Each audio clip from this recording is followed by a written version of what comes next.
This is the Everything Weight Loss podcast with Shari Ware, where we talk about everything, all things, anything to do with weight loss, health, and wellness. So today we're talking to Sashua Benay, who is a transformation coach, intuitive mentor, and speaker with over 16 years' experience in personal and professional development. Prior to that, she spent 12 years in corporate human resources. She now focuses on soul-centered empowerment, specialising in helping professionals move from burnt out, frustrated and unfulfilled to motivated and inspired with clarity in their life and business, which sounds perfect to me. Her mission is to empower others to find their truth and path to happiness through living consciously. So first of all, welcome to the podcast, Sashua. Thank you for joining me. Thank you very much, Shari. It's a pleasure to be here. And so one of the first questions I usually ask people, because I just love this question, is what is your superpower? I love that question too. I think we all have one within us. And for me, I would describe it as a naturally born and acutely trained intuition.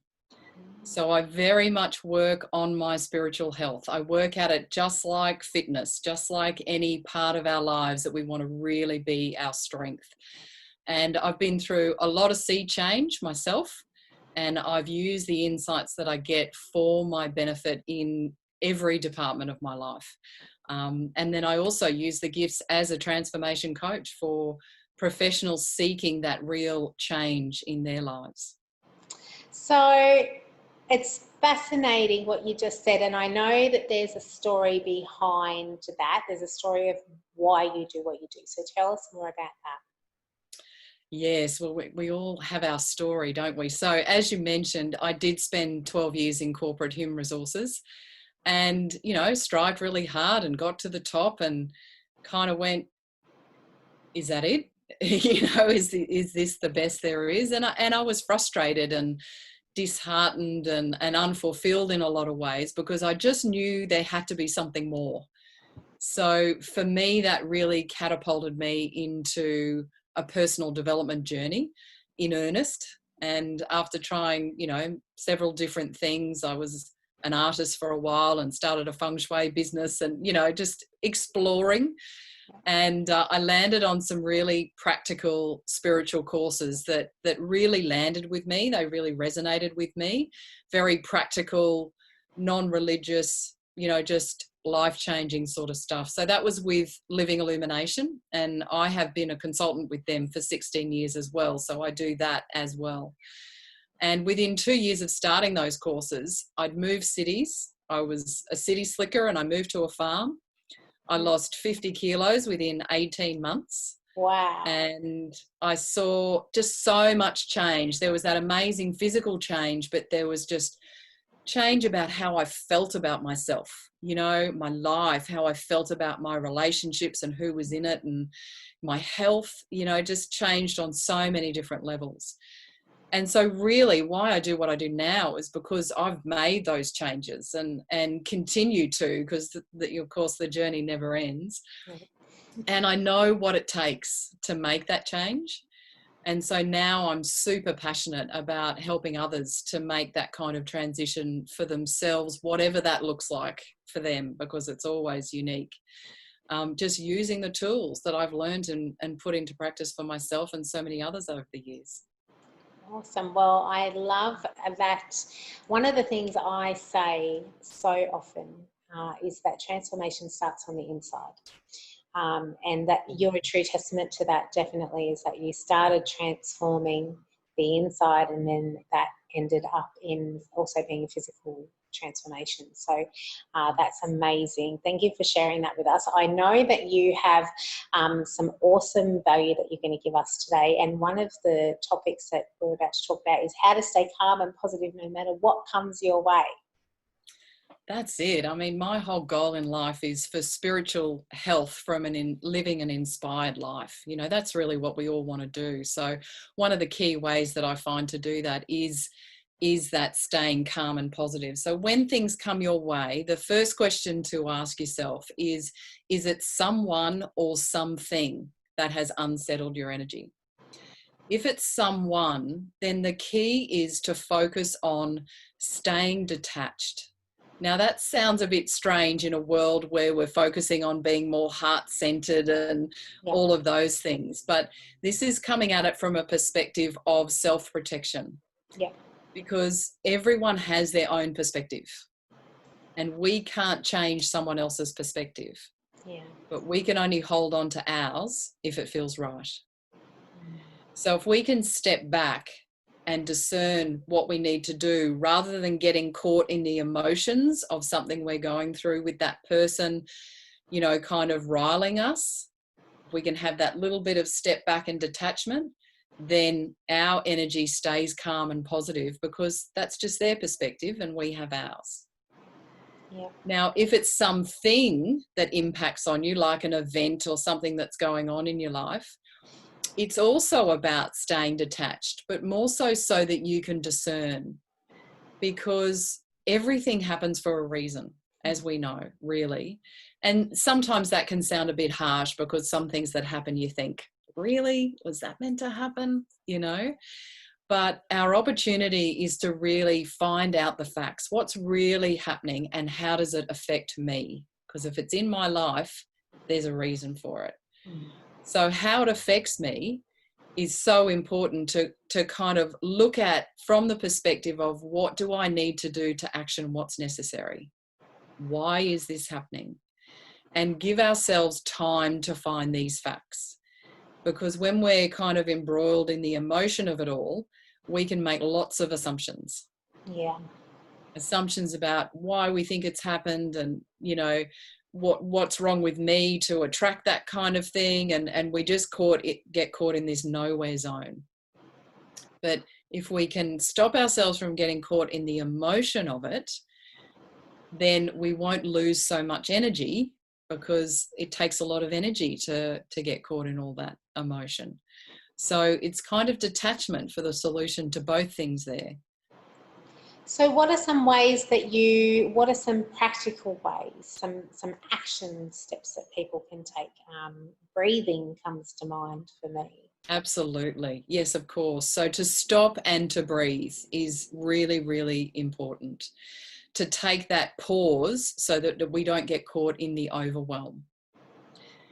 The next thing is really to start to tune into some answers that might be around you by way of your intuition, so that you can really start to see things for what they are.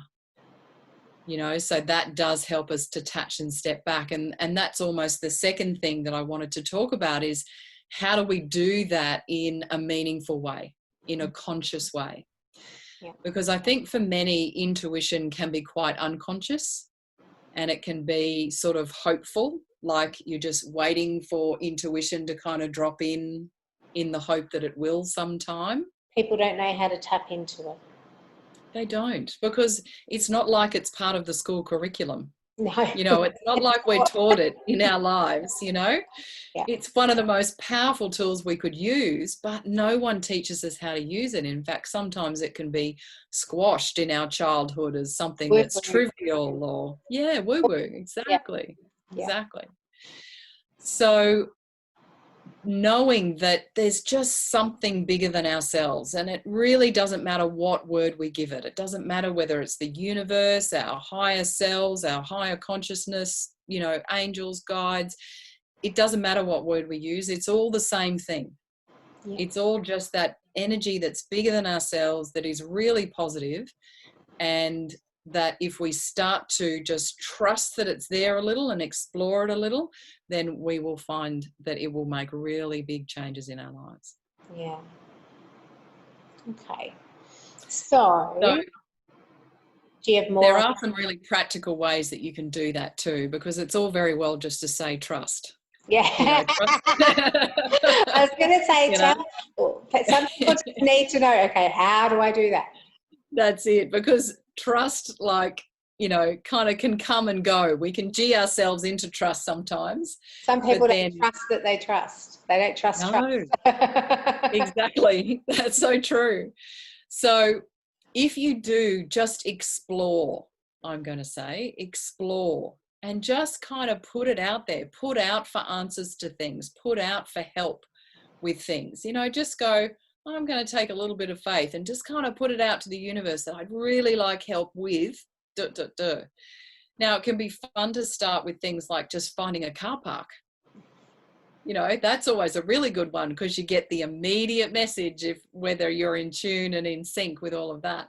But then you can start to play with bigger things, like I'd really like to attract a client that's like this, or I'd really like to feel this way about this project that I'm, going to go head on into, and really put out for, just little answers along the way. Yeah. And you'll find that the answers can actually come in many different ways. So they might come literally, you're asking yourself a question, and then all of a sudden you drive past this billboard and it's got this big yes across it, and you go, okay, that was a sign. And it can happen really quite spontaneously. That happened to me a while ago, and I was driving along and I was thinking, I wonder if I should, and then all of a sudden, like literally, it sounds really funny, but the clouds literally parted. Oh, wow. And you know how the sunlight can just kind of stream through, and you get that really bright streak of light in amongst sort of the darker clouds. Yeah. And I'm like, okay, that's a yes. And you start to notice those little synchronicities and those little coincidences. And if you just look out for them, you'll actually find that your intuition is more present than you think it is. It really is there, and it can come in other people. Someone will walk through the door and kind of echo back something that you were just thinking about, and you think, how did you know that? I was just thinking about that 5 minutes ago. Or, you're thinking of someone and all of a sudden they call you, and you think, oh, I was just thinking about you. Yeah. That's all how those little synchronicities and coincidences can happen. So the most important thing is to explore, to ask. If you need help, ask for it. If they can, they will, and that will get you a long way to really understanding how it works for you, because of course it's unique for everyone. Yeah, that's true. That's the thing to remember, isn't it? So, okay, so I really love what you're about to tell us. I know that you're about to give us some secrets on having high energy all the time, so I can't wait for those. Yep. So look, there's lots of things we read out there about energy and how to have high energy, and the right foods and exercise and all those things. And all of those are super important. But I like to look at things from a little bit of a different perspective. And so from an energy point of view, if you really want to maintain energy all the time, don't let others rattle your cage. Because when you get all emotional, when that happens, you are losing energy hand over fist. That emotion that's stirred up inside of you really makes your energy quite drained. And it's very important where you can to keep your emotions kind of on an even keel. Yeah. Now, I'm not talking about feelings here. I'm making a distinction between emotions and feelings. So emotions are more those fear-driven worries, doubts, and fears. Yep. Our feelings are all that positive, excited, joyful, playful, insightful side of us.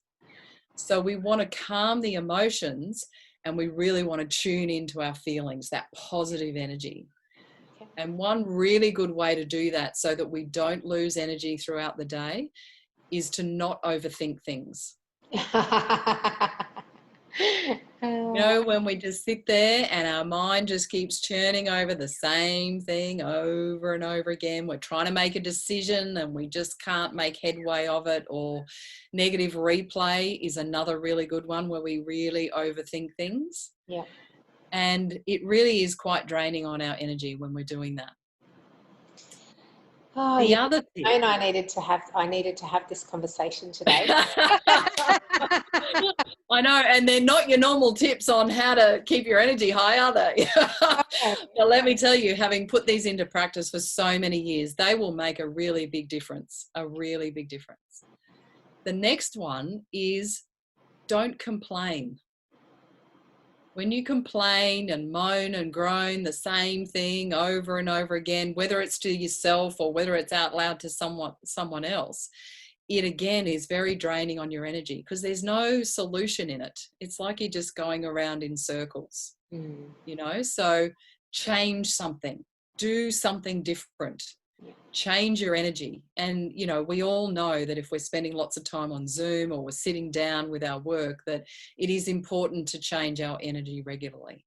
So go for a swim, sing a song at the top of your lungs, go and cook a passionate meal, or even easier, just have a shower or walk out in nature. Like, do something that changes your energy. And you'll find that you don't even have to do it for that long for it to be impactful. Yeah. But the most important thing is to follow your feelings rather than your hindsight. Because how many moments do we have where hindsight tells us where we needed to be or what we needed to do? Yeah, but it's too late then. It's too late. Yeah. You kind of get the awareness of it, but you've already been there. You've already done that. So you've gone to that party that you didn't really want to go to, and now you know why. Or, you took that client on and you weren't really sure whether it was a fit, and now you know why. So it's noticing all those gut feelings that you have along the way so that you're tuning into those and let foresight become your pattern rather than hindsight. So follow what you feel. Tuning into that intuition. That's exactly right. Yeah. Exactly right. Awesome. Yeah. Okay, so tell us how you work with people. I believe you've got a program that's coming out soon. Tell us more about that. Yeah, I do. So I've got a program that's called Beyond Mindset, How to Create an Inspired Life. That's very much my passion. So I work with professionals to help them go through this process of transformation. And it's a 12-week program of 8 weeks of group coaching and 4 sessions of one-to-one and a half-day workshop. So there's heaps involved. It actually starts quite soon, so it's coming up in the next few weeks, but still very happy to take inquiries. If anyone would like to know more about that, I'd be happy to do a free strategy session with them if that's something they're interested in. So that's a 40-minute free session with me to find out where your energy's at and what it needs to get it to its next step. And I'm just super passionate about it. It's been a while in the making, and now it's here.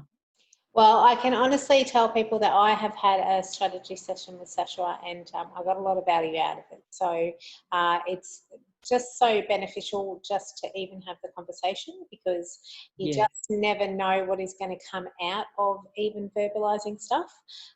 It's a whole different level. It's a different level to, I mean, journaling is a big thing. I love journaling, but it's a different perspective on it, I feel, to then having a conversation with somebody and voicing stuff.